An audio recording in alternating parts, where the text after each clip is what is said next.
As a business owner, sometimes you're going to have to eat that cost. You're going to take an L, money wise. Sometimes it's going to be a big L. You might have a client that say, hey, we're about to book you for a $3,000 project.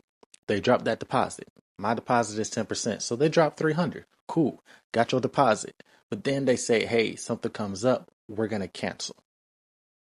The deposit is non-refundable.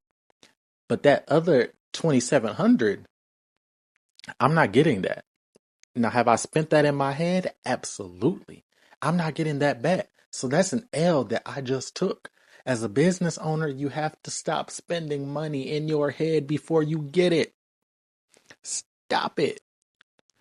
Second note, I had to rent a studio. I don't have my own studio, so if I'm going to do an in-studio shoot, I have to rent it.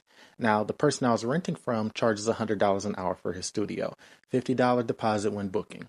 So I had a client said, hey, we're going to do this shoot. They gave me the date and everything, but I jumped the gun and they didn't send their deposit. So what I did was I spent $50 of my own money, paid the deposit because they were like, hey, I gotta wait until I get my check, then I'm gonna send the deposit. But the studio books up fast. So I spent my own money to book the deposit. The client texts me a few days later saying, hey, I gotta cancel. My dog got shot again. So I just lost $50 because the guy I rent the studio from, that's not refundable.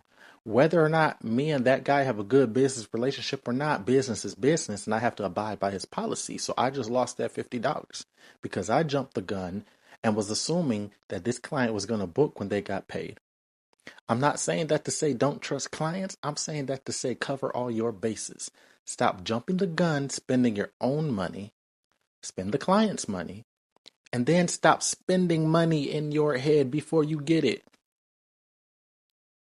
Simple as that. If you're going to be in business, be business minded.